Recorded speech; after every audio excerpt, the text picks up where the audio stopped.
আমাদের যে সংস্কৃতি, আমাদের যে অস্তিত্ব, আমাদের যে একটা আমাদের নিজস্ব একটা সক্রিয়তা আছে আমাদের, যে আমাদের পূর্বপুরুষদের যেটা দেখানো পথে আমরা সেই পথে হাঁটতেছি না এখন। এখন আমরা ভিন্ন পথে হাঁটতে গিয়ে এই আমাদের ইতিহাস, ঐতিহ্য, আমাদের অস্তিত্বকে আমরা বারবার আমরা ভুলে যাচ্ছি। আমাদের যে অস্তিত্ব যেটা আমার যে শিকড় আমার পরিচয় বহন করে, যে শিকড় আমার জাতির পরিচয় বহন করে, যে শিকড় আমার অস্তিত্ব পরিচয় বহন করে, আমরা এগুলো ধীরে ধীরে আমরা হারিয়ে হারিয়ে দূরে সরে ফেলতেছি। যাচ্ছি। জি।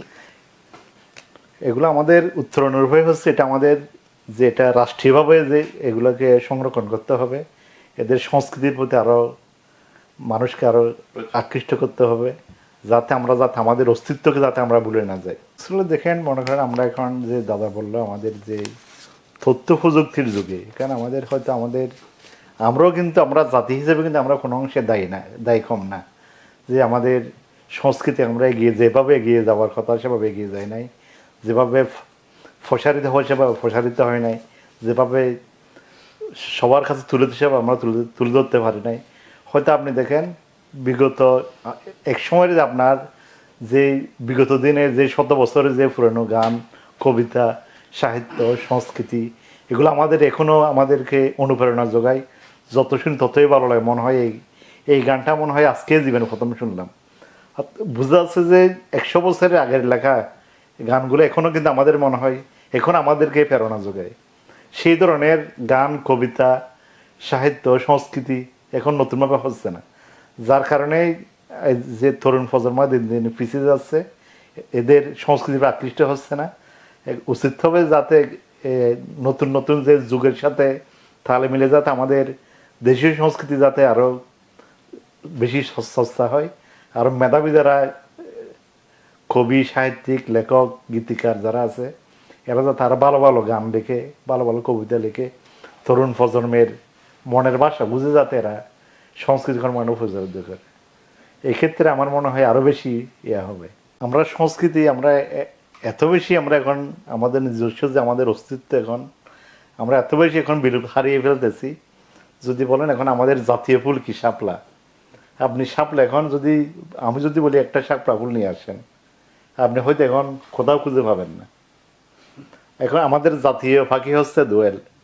আপনি দোয়েল পাখি এখন আপনি কি দেখছেন? আপনার চোখে পড়বে? আপনার ইলিশ মাছ আপনার আমাদের পরিবারে যেগুলো আমাদের জাতীয়ভাবে যেসব আমরা জাতীয় প্রতীক, জাতীয় ফুল, জাতীয় ফল, এগুলো কিন্তু আমাদের খুব এখন আমাদের একসময় এই প্রজন্ম এগুলোর সাথে পরিচিত হচ্ছে না। আপনার প্রতিটি ক্ষেত্রে দেখেন, আপনার যে শিক্ষা প্রতিষ্ঠানে যখন আমরা ছোটবেলায় আমাদের পাঠ্য বইয়ে বৈশাখী মেলা একটা পাঠ্য বই একটা আছিল, বৈশাখী মেলা কি, এটা কেন হয়। এখন যে বৈশাখী মেলা আমাদের মেলা বস্তু বিভিন্ন, এইসব মেলাগুলো এখন হারিয়ে গেছে। এখন আপনি দেখবেন বড় বড় ভবন হচ্ছে, অনেক বড় বড় শহর হচ্ছে, কিন্তু মেলার মতো কোনো পরিবেশ পাচ্ছে না, মেলা হচ্ছে না। আপনি কোথাও গিয়ে মনের সুখে আপনি গান করবেন, আপনার সংস্কৃতিকে আপনি পরিবেশন করবেন, বাচ্চাদের কাছে আপনি তুলে ধরবেন, এই জায়গাটা কিন্তু এখন স্পেসটা এখন আপনি সংকুচিত হয়ে গেছে, এখন আপনি কোথাও পাবেন না। যার কারণে আমরা শুধু আমি পড়লাম, দেখলাম, এদের বাস্তব আমরা যে ওনার যে বাস্তবতা এদের দেখার জন্য এই স্পেসটা আমরা পাচ্ছি না। আপনি যদি যান, মনে করেন আপনার ছেলেকে নিয়ে বা আমার ছেলেকে নিয়ে এগুলো হচ্ছে আমাদের দেশীয় পণ্য, দেশীয় সংস্কৃতি, এগুলো বাইরের সংস্কৃতি। ওনাকে দেখানোর জন্য তো আমার প্র্যাকটিক্যালি দেখাতে হবে। শিক্ষা প্রতিষ্ঠানগুলো যেভাবে এদের সংস্কৃতির সাথে পরিচয় করার কথা সেভাবে কিন্তু করতে পারতেছে না। এখানে বাজেটের দরকার আছে, যে শিক্ষকদের যে আন্তরিকতার অভাব আছে, এখানে অভিভাবকদের আন্তরিকতার অভাব আছে। আপনি দেখবেন অন্য কোনো জায়গার জন্য আমরা হাজার হাজার টাকা, লাখ লাখ টাকা খরচ করি, আমাদের সংস্কৃতি, আমাদের যে সংস্কৃতির যে উপকরণ যেগুলো, বাদ্যযন্ত্র যেগুলো আছে, দেশীয় সংস্কৃতির এগুলো কিন্তু আমরা এখন বলতে গেলে কিছু নেই এখানে। আপনার শিক্ষা প্রতিষ্ঠানগুলো অবশ্যই ভূমিকা রাখতে হবে। বাচ্চাদের সাথে দেশীয় সংস্কৃতির সাথে পরিচয় করতে হলে অবশ্যই রাষ্ট্রীয়ভাবে দায়িত্ব নিতে হবে। এটা রাষ্ট্রীয়ভাবে দায়িত্ব না নিলে এটা কখনো এগিয়ে আসবে না, এটা প্রসারিত হবে না। এটা প্রতিটি ঘরে ঘরে, প্রতিটি শিক্ষক শিক্ষার্থী, প্রতিটি মানুষের কাছে পৌঁছে দিতে হলে, আপনি জানেন সংস্কৃতি বিষয়ে একটা মন্ত্রণালয় আছে আমাদের দেশে। এই মন্ত্রণালয়ের কাজ কি? অনেক সময় দেখা যায় প্রতিটি উপজেলায় শিল্পকলা একাডেমি। আমার মনে হয় শিল্পকলা একাডেমির কাজ কি এটা অনেকে জানে না। এই শিল্পকলা একাডেমিকে আরও কর্মকাণ্ডটা বাড়াতে হবে। এটার প্রতিটি প্রাইমারি স্কুলের শিল্পকলার যে একটা বইয়ের সাবজেক্ট আছে সেটাকে প্রাইমারিতে এটা দিতে হবে। আপনার প্রত্যেকটা প্রাইমারি স্কুলে আপনার গানের একটা ক্লাস থাকতে হবে, যাতে অন্তপক্ষে হারমোনিয়ামটা হলে বাজাতে পারে উনি কিছু একটা।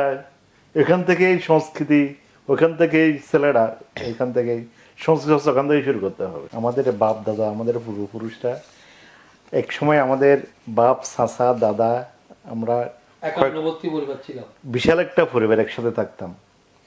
আমরা সবাই একই পরিবারে বড় হতাম। আমরা একই পাত্রে রান্না, একই পাত্রে খেতাম। এখন আমরা দেখেন, এই দাদা একটু আগে বললো যে বিদেশি সংস্কৃতি, বিদেশি গণমাধ্যম, বিদেশি নাটকের মাধ্যমে এই আমাদের যে একটা যে আমাদের সম্প্রীতি যেটা ছিল, আমাদের যে সম্প্রীতিটা এখন আমাদের যে প্রতিটি পরিবারকে খান খান করে ফেলতেছে এখানে, এর পিছনে যে আমাদের মনে হয় আপনি আমাদের মধ্যে যেটা আমাদের মামত্ববোধ যেটা ছিল, আমাদের পরিবারের বন্ধন, আত্মীয়তার বন্ধন, রক্তের বন্ধন, এটাকে আমরা তছনছ করে ফেলতেছি। আমাদের যে ফর্ম কিন্তু আমাদের এখানে পড়তেছে। আমরা হয়তো দেখছেন কেউ না কেউ রিমোট নিয়ে বসে আছে। আমি যদি প্রথমে বাসায় ঢুকি, যদি আমার বাসায় কোনো বিদেশি কোনো চ্যানেল নাটক, আমি প্রথম আমার কাজ হচ্ছে রিমোটটা নিয়ে ওই চ্যানেলটা চেঞ্জ করে দেওয়া। মনে করেন আমাদের দেশীয় যেসব চ্যানেলে আমাদের নাটক, কবিতা আবৃত্তি হচ্ছে, গান হচ্ছে, অনুষ্ঠান হচ্ছে, এসব না দেখে আমরা কেন আমাদের বাইরের চ্যানেলগুলো দেখব? আমরা যদি আমাদের চ্যানেল না দেখে দেখবে কে? হয়তো আমরা ভালো কিছু করতেছি, আমরা সেটা সবার কাছে এটা ফোকাস করতে পারতেছে না, সেটা আমরা পৌঁছাতে পারতেছি না সবার কাছে। এটা হচ্ছে আমাদের কারণ, আমরা আমাদের কর্মকাণ্ডের প্রতি আমরা সেটা আমরা প্রভাবিত করতে পারতেছি না। আমরা আমাদের গণমাধ্যম, আমাদের পত্রিকা, আমাদের বই, আমাদের নাটক, আমাদের যেসব আমাদের নিজস্ব আমাদের প্রোডাকশন যেগুলো আছে, এগুলোকে আমরা অবশ্যই আমাদের উপরে রাখতে হবে।